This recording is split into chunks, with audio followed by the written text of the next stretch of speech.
Hi everybody, Greg Heilman from the Sound on Stage. Welcome to our latest edition of Behind the Curtain. Today I'm joined by the immensely talented and multifaceted Talena Laine. Thank you for taking some time to join us and talk about the ton of stuff that we have to talk to you about. I'm so excited. I've got so much that I want to ask you, but first I want to talk about your latest show that just closed on Bainbridge Island, the indie theater production of Men on Boats. Mm-hmm. Your directorial debut, which was shocking because it's so creative and so well done, you'd never know it. But the elephant in the room when you talk about your version of Men on Boats is ladders. You're using ladders to represent boats, and as you're watching the play, you sort of forget that you're looking at ladders. You know, you think you're looking at boats, and the motion is realistic and all that. So let's talk about, first of all, how did the play come to your attention? And then we'll talk about the construction of the design. Yes. So I'm good friends with Matt Eldridge, have been for a couple years now, who is one of the founders of Indie Theater. And around this time last year, we were doing Beauty and the Beast together. You were Babette, right? I was, yes. And he was Maurice. And he was mentioning that his theater was going to be thinking about doing Men on Boats the following year, and was kind of broaching the subject to me as if he wanted me to think about auditioning for it. And so I read it, and I tried to read it, and I didn't like it at all. And I was like, nah, not for me. So I didn't even finish it. And then a few months later, he just kind of out of the blue was like, would you want to direct this? And I was so flattered and taken aback by the offer. I was like, of course, I would love to. And then I was like, I better figure out how to like it. So I read it again, but I read it through the lens of thinking about how it would look in real life, bringing it off the page. And luckily I did find it clicked. I loved it, and I got really excited about it. And that's how it was. It just kind of happenstance. Matt and Tom Chaloner, who also is the founder at Indie, they just kind of took a chance and were like, want to give this a shot? And I was actually chatting with Matt about that a few weeks ago, how I appreciate the risky nature of their programming. Yes. So many theaters, especially coming out of COVID, are doing familiar things. I look at the Fifth Avenue, and they're playing the hits. Village Theater playing the hits. There's a lack of original programming out there, especially in the the bigger theaters. But indie theater has always been sort of risky in what they chose. Venus and Fur last year, and Men on Boats, which I'd never heard of before. Right. And so it's nice to hear that they also are willing to take risks with the creative staff. Yes. Yeah. It was funny. Tom was mentioning to me, he was, when I signed on, he was like, because I was like, I've never directed outside of, school or anything like that. I don't, and he was like, that's why we're doing, it's so hard to kind of break into something if you've never done it before, and this is an opportunity to give artists a chance to kind of figure it out, get their feet wet.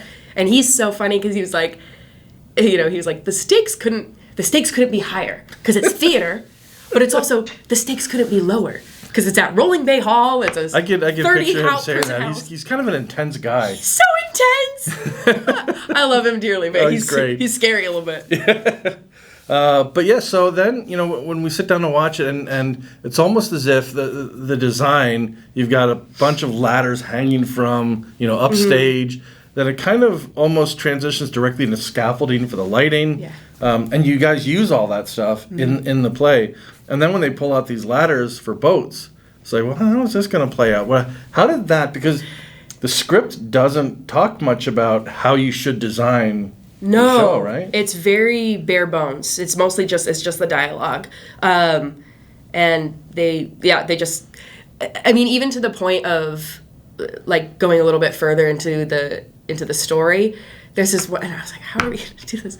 Because the script just says there's a rattlesnake that they hear, and then the rattlesnake, just kind of slithers on stage and gets close to one of the actors and then twitches and moves, and I'm like, but it doesn't tell you how to do that. and anyways, but we figured it out with fishing line and a fake snake, but and it's kind of the same thing with the boats. So it says Men on Boats, and so I did a lot of research into what other people had done, and I looked up, images and videos and stuff, and a lot of, there's so many different ways that other productions have done it. Most of the time, the boats looked like boats in some form or another. And that's originally what I thought we were going to do. Like, just have some kind of frame of a boat over the actors. But then there was the other piece of having, cliff sides, like where people are falling off cliffs and climbing and everything else like that.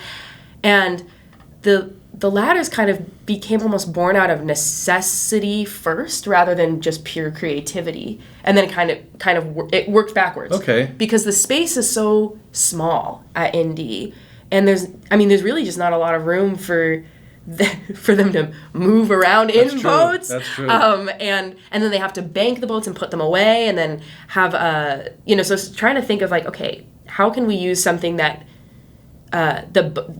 how could we use something that is the boat that could also then be used in other ways as like places to sit when they're around the campfire or climbing up onto a cliff, and like the climbing kind of is what kickstarted the idea of like, okay, ladders, and then it just sort of spiraled into, well, what does that mean if they're always climbing and getting it to the top for what, for who, and that's how the play sort of ends with this kind of grasping for trying for what ends up being kind of a sad ending of like but just trying to climb up for and getting to the top and being alone. Yeah. Asking yourself, what was it all for? Yes, yeah. So, that's kind of like a long-winded answer is how we kind of got there, but it just sort of spiraled from like, how are we physically going to do this? Yeah. And then, this could be really cool. And I found these ladders on Amazon. So, great. I remember during intermission, because I was intrigued by the ladder concept, and I remember going on and looking at other productions to see, is this something that was, because it was so creative, that I wanted to see if it was something that everybody did, because it was that, hey, use ladders, because obviously there's a direction for how you should cast the show. Yes. Which kind of turns the casting on its head, because obviously the explorers were men and European men, of descent. So it's anything but that in the cast. So there was that direction, but so I thought, well, there's got to be a direction for the ladder thing. But there wasn't. I was surprised that there wasn't. The other thing that I think that was nice about the ladders is the noise they would make. Like when there's those scenes at the beginning when each person, you're getting that exposition of each individual, when they introduce themselves. And they just put the ladder down. It makes that loud kind of aluminum clanging noise. And then the spotlight comes on them. Which, lighting also, I want to talk about lighting a little bit. The scenes in which the crews go, or the people go underwater. Yeah. And then the lighting and sound both, I think, come together really nicely there. And then especially when they come up out of the water, it's just everything changes. Was that something that, I forget off the top of my head who did lighting and Eli Backer did lighting, okay. Yes. Yeah. Is that something you guys worked on together? Is that something Eli came up with? Or? Yeah, no, well, yeah, it was kind of an interesting, Eli was just so wonderful to work with, because I would just say, I've never, done lighting before, but I would just say, I want it to look like crazy underwater and slow motion in this part or whatever, and she would just be like, do, do, do, do, do, do, and like make it happen, and like, she's like a genius. So yeah, that's kind of how we worked. Like I just kind of like explained in weird terms what I wanted it to look like, and then she made it happen. So yeah, it was really cool getting to play with such kind of a surreal concept of they're on the water, and then people go overboard, and then they're underwater, and then they come up for air, and the lights change and kind of suggest that. That was. Yeah. It was really good.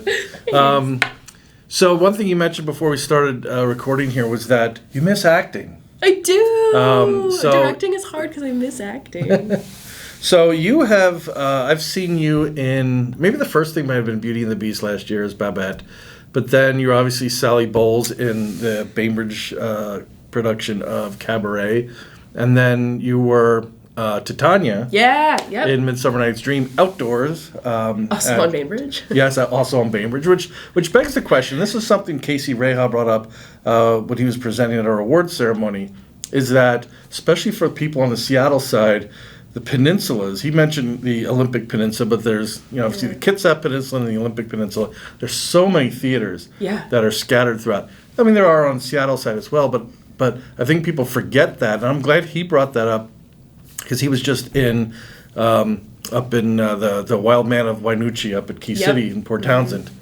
But you do most of your work, if not all, everything I've seen is on Bainbridge, but you live on the Seattle side. Yeah. What is it for you about the peninsula or coming over to Bainbridge that makes that so attractive? I've just kind of found this, stumbled into this home of just wonderful creatives on that side, especially through BPA. I feel like I mean, I don't know, and the thing is, it just so happens that they do shows that I want to do.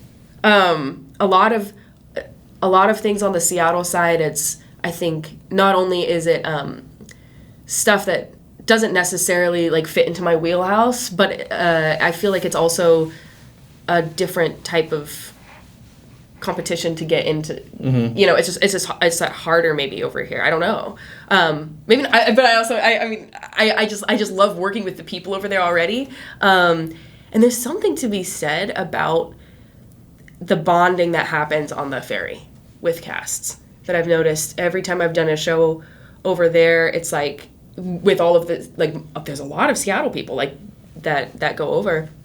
And so getting to, I don't know, it's having this forced family fun on on the commute where we're on this, we have to figure out how to get to the ferry on time, and then we're on it, we're sitting there, we all sit together, and if you're doing that 4 or 5 days a week, that adds up. That's a lot of time that you're spending with this people that isn't just in rehearsal. Yeah. So it's you get this kind of camaraderie that is really special, and lends itself really. I mean, I felt that extremely with Cabaret. I felt like we all just got so close, so much faster. Yeah. Well, I mean, it is a commute at the end of the day, because I live over in Port Orchard and come over here to Seattle, so I commute on the ferry this way. It's no different than if you're doing that 4-5 nights a week. Right. The opposite way. So there's that, the bonding that happens. I could see that. Yeah. So and I think, to me, there's less over on the peninsula. I mean, you have the Seattle scene, then you have the Tacoma scene, then as you get into central Kitsap and then North Kitsap, where Paul's Bow and Bainbridge Island, they're different little communities. They all have their own little personality to them, and I can see where that's attractive once you get into that group, especially.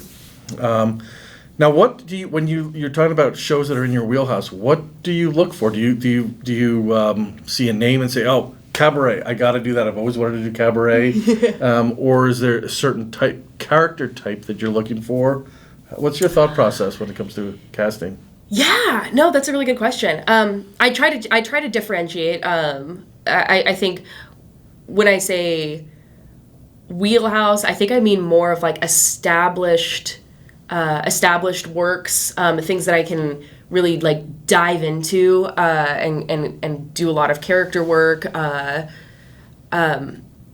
think I really like looking for casts and roles where I can play a lot with other actors.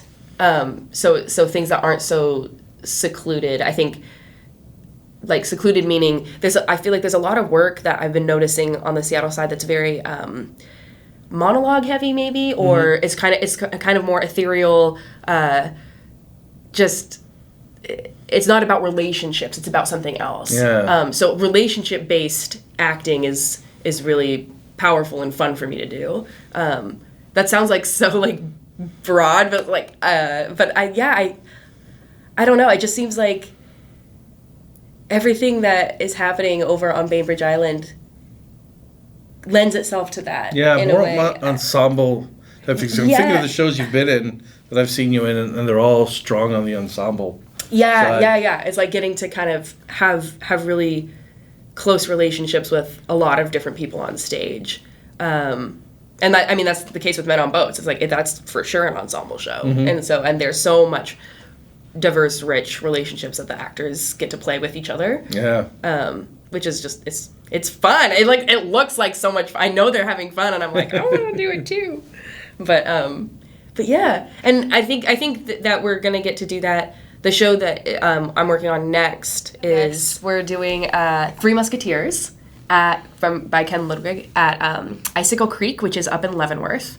Ken Michels directed, Ken right? Michels, Yep. who is an angel and helped on Men on Boats as well, with some of the movement choreography with the I noticed the that boats. in the program. Before we get to the Yeah. So what was his role in that? So he kind of came in, and I came in with like a plan of where all the boats were going to be physically moving on stage, and I used sari pieces, and I assigned each boat a color and was like playing around like where they go and how they get there, because it's such a tight squeeze, and then he would kind of come in and they'd be in the boats, or before we even had the physical boats, and they would just have a hand on each other's shoulder and like be moving that way, and he would kind of coach them into how to move their feet in sync and be moving, and especially like when they go over a swell, like how that where the nose of the boat would go down first, and then they would come up, and then he really helped with all of the lifts as well when people would go overboard, and we did this whole slow motion moment that was really silly and really fun, but had people like lifting and going backwards and stuff like that, so he helped kind of choreograph those moments as well. So he's awesome. Super talented. And so the Three Musketeers, Icicle Creek in Leavenworth, which isn't exactly right next door. No, I don't do shows unless I have to travel at least 2 hours to get to the theater. I'm finding. But yes, I've never been out to that space, so I'm really excited to see it. I've heard it's really gorgeous. But we have a great cast, and it's going to be just a totally fun time. A lot of people from Men on Boats are in this, actually, too. Chelsea Shepard, who is playing D'Artagnan, and they played William Dunn in Men on Boats. And Helene Manassian, who played Bradley in Men on Boats, is going to play Rochefort in Three Musketeers as well. So we just, it's just fun to have all these little, these people that I could just, get to take from one project to another with me. It's it's just a blast. That's what I found, even, in my short acting career of a few years, is when you start to build these relationships. You were talking about relationships before, and then, you sort of follow each other because you know how these other people work, and you know that your personality and their personality match, and things like that.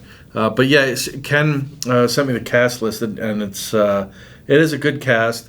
Now you're not rehearsing; you're rehearsing here in Seattle. We are, yeah. When do you take possession of? When do you start moving your rehearsals up to Leavenworth? The week before we open. So tech is all in Leavenworth, and thank goodness they house us there, so we don't have to commute back and forth each day. So we're going to be there from, I think, the Saturday before we open, and then have tech on Sunday, Monday, Tuesday, Wednesday, Thursday, and we open on Friday, November 15th. Wow, okay. And you're open for, is it, I'm going to say 2 weekends, or is it it's just two? Just yeah. two, yeah. It's just 2 weekends. So the 2 weekends, before Thanksgiving weekend. Yeah. What's your feeling about shows like? Because I always wondered when the theater I started acting at, plays were 4 weeks, musicals were 5 weeks. That they've since throttled that back after COVID. But do you prefer a shorter run, or do you like things that are longer?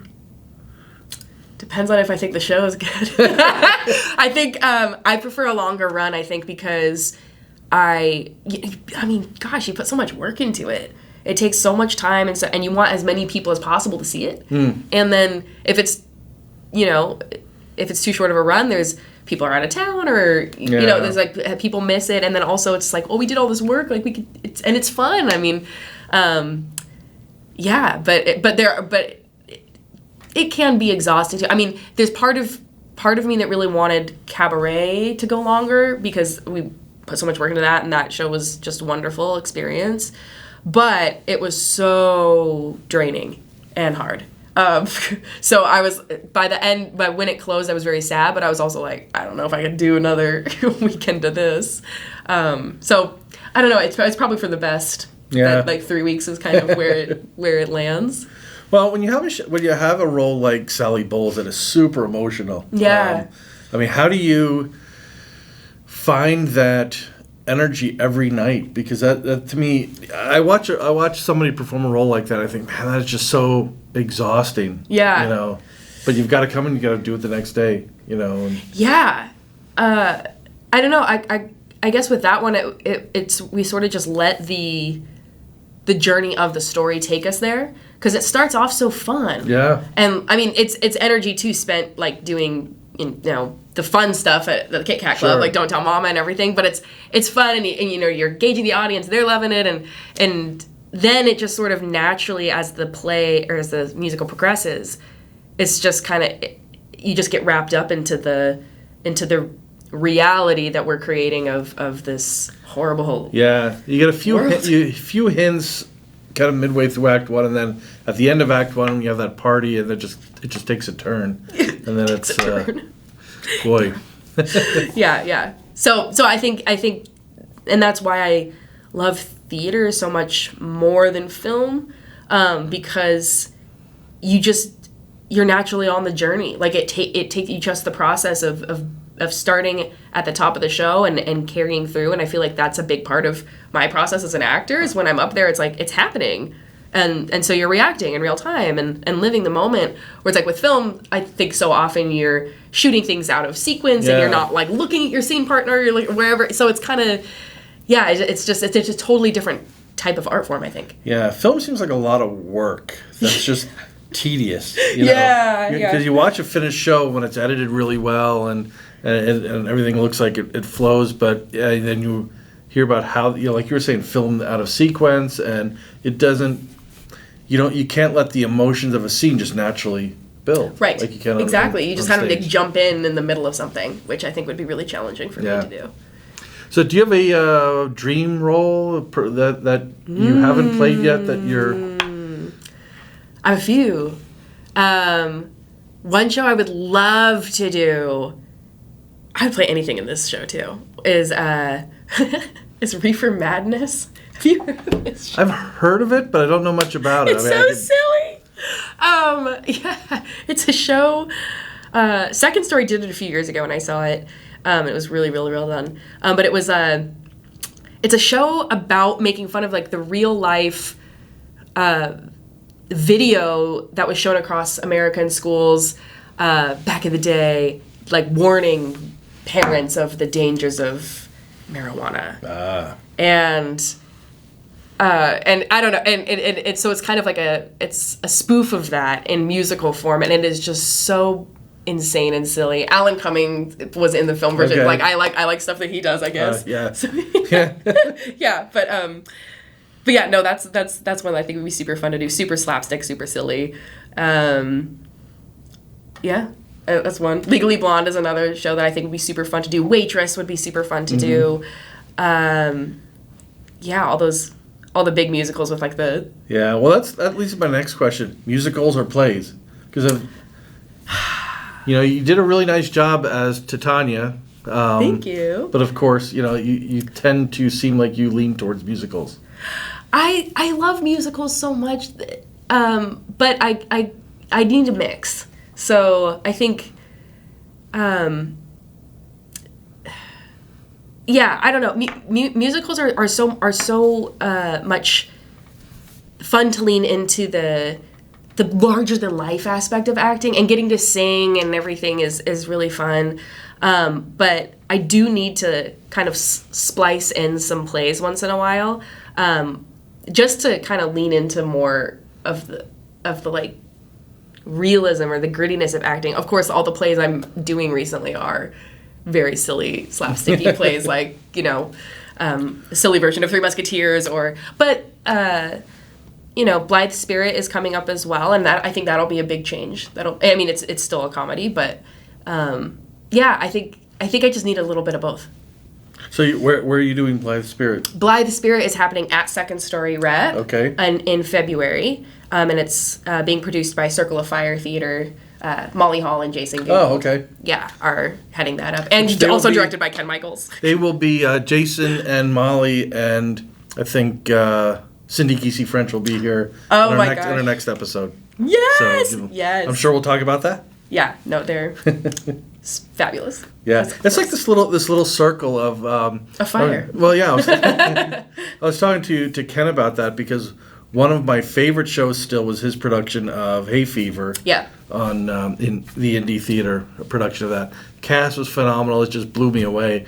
And I'm seeing, that little group seems like it's this own orbit, but then you're coming into this orbit, and then other people are coming into this orbit, and it's growing. Yeah, it's just absolutely. Super talented group of people doing just good stuff. Jason, won our award for his work in The Foreigner last year. Yeah. And he was in Midsummer Night's Dream with you. Yes, as was he's so his fun daughter. Yes, Sadie. Yeah. Yeah. No, they're really great. And this is another Blythe Spirit is another Noel Coward. Mm-hmm. So it's I think it'll be really, really fun to do that. I think doing it's almost like in order to keep from getting stale as an actor, I imagine this is true for most, but it's definitely true for me. It's like having a rich, diverse set of challenges and different types of roles to play is like what makes it fun, what makes it interesting. And splicing together, musical play and then a comedy play and then a tragedy and then a Shakespeare in there. You kind of gotta. Like I wouldn't want to do just Shakespeare, but I would want to do a Shakespeare every few years. I think, you just kind of mix it up. Yeah. Well, I think they each touch on different parts of your brain, of your personality. I think to learn Shakespeare, you have to do that a certain way, versus a lot of these others. It's just so unique. So when did you first get into acting? Is this something you've done your whole life? Yeah, I think I did my first show when I was 6 years old. And, I just always, my parents did theater growing up, so it was always in our family. But I just never stopped. It was so funny because when I went to college, I was like, I'm going to be very serious and I'm going to get a real degree and not focus on theater. And I was talking to different department heads, trying to figure out what the heck I was going to do. And I was talking to one, and I started off the conversation. I was like, well, so here's the thing. Like, I really love theater, but I'm trying to... And she stopped me, and she was like, do you know how rare it is to, like, art, like, to know that you love something and that you're good? Like, why... Don't waste your time doing something else. Like, what are you doing? And I was just like, oh. And so then I just ended up taking I just did all the acting classes and I got my degree in theater and it's working out. So I just can't stay away. I can't stay away from it. I thought it was, I'm sure everybody says this, but during COVID, we all had to take that massive break from theater, and I did have that moment of like, oh, I wonder if coming back to it was a really hard transition for me because I was like, do I still like this? Am I still good at it? Like, is the world of theater, how it's changed, going to be something I can still fit into? And it's kind of slowly started picking back up in these past couple of years. I'm so grateful that I did get back into it. It's wild to think about now, but also on Bainbridge, the last show I was cast in before COVID was Pride and Prejudice, the Kate Hamill version. Mm-hmm. And we had like one rehearsal, like a read through or something like that, and then COVID happened. And I don't know if I would have gotten back into the theater if they hadn't come back in 2022 and been like, hey, we're going to try to remount this with the same cast. So I didn't have to audition again. Like, it was already, and thank God. Because I was like, okay, I guess I'll do it. And it ended up being just a wonderful, super fun experience. And then kind of went from there. So Yeah, it's been a slow crawl back, but it's gradually happening. Yeah. I'm seeing more shows that have, even if they're not sellouts, they're pretty close to capacity, Yeah. which is nice to see. I had thought that as we got out of COVID that we'd see some theater, but we'd have a combination of people just presenting virtual versions of things, because we all did those read-throughs during COVID, but that somehow that would take on a life of its own, and really it hasn't, which Yes. I think is a good thing. Me too. Because I was not a fan of those. No, and they're it was a nice way to keep things going, a little bit, but there's nothing like a live theater experience. As an audience, you're sharing this experience. You're laughing at the same time. You're gasping at the same time. There's something to be said for that, for sure. And I think as an actor, working with other actors and building those relationships you talked about is so much better to do in person. Yes. It's like, it's an energy exchange, I think. It's like people forget. It's like, it's different than watching a movie, because the actors, even if you're not saying anything as an audience member, your energy and how you're responding to what you're seeing on stage and what you're feeling, we feel it. Like I don't know, it's kind of an intangible experience, but it's like, when you're on stage, whether it's, good or bad, like a laughter thing, or people are holding back tears or whatever, it's like, you can feel it, and it changes the performance, and I don't know, it's really powerful, and you just don't get that if it's not in a live. Yeah, and the way you say acting is reacting, right? And everybody's acting a little bit differently each night, so you react a little bit differently each night. Yeah. So it's just nothing beats it. So do you have any plans to direct again? Not currently. This is another, like, I talk about the diversity of experiences. This was a lot of work, and so stressful. I liken it to, I've been telling people, I'm not a mother, so I apologize if this is offensive to mothers, but I feel like it was giving birth. Like, I was like in, like, having labor pains, like I was like going through it, I was like really rough, and then of course now, like, when it was, open and my job was kind of done, I was like, oh, my baby's so beautiful. And now it's gone off to college. Yeah, now it's gone off to college. But now it's tempting now that it's happened to be like, oh yeah, I totally want to do it again. And I think I will. I think the experience, like the ownership and pride that I have is so much greater even than when I'm acting, because so much of it was mine. But dang if it wasn't stressful, a lot of work. So I don't know. I'm sure I will. But right now it's like, I just need to wait. I need to wait a little bit. I think. And plus, I love, like, acting will always be my first love, and so the more I can do that, I probably choose that. Yeah. Could you direct yourself on stage, do you think? I think I could. I'd like to try it. I think it'd be hard to do. I would need to have another pair of eyes, I think, on me, to kind of check myself and make sure I'm not being too self-indulgent or something. But I think that would be really fun to do. Yeah. Cool.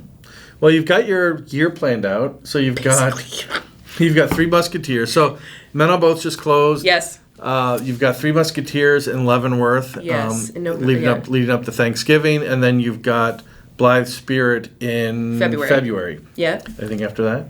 Not currently. Okay. But I'll be auditioning for SpongeBob on Bainbridge Island. Anything that Bainbridge is doing. They've got Macbeth next summer. That's right. Yeah. Yep. So yep. There's a ton of stuff. No, and a lot of the seasons, even outside of Bainbridge, have some really cool stuff that I'm excited to play with. There's a lot of good theater out there, and I appreciate you realizing that there's some good stuff over on the peninsula too. Yeah, the ferry ride's not that bad. Yeah, it's not that bad. There are worse ways. There are worse ways to get to work. There are worse ways to get to a show, and the ferry ride home lets you wind down. And Yes, you kind of just like decompress. Yep. And yeah, it was nice. So, well, Talena, thank you so much for taking the time to join me. I've been wanting to chat with you for a while now, especially about men on boats and how that came about. Still super impressed with your work on that. And I look forward to, now I don't know, I was talking to Ken about this. I don't know if I'm going to be able to get up to Leavenworth. That's fair. But it's a little bit of a hike. But I'll be there in spirit. Yes, perfect. Yeah. And you'll be at Blythe Spirit, I'm sure. Yes, oh, so absolutely. There you go. Absolutely. Yeah. So, once again, thank you so much for taking the time. Thank you all for tuning in. Again, I'm Greg Hyland with The Sound on Stage. This has been Behind the Curtain with Talena Laine. And until next time, I will see you at the stage door.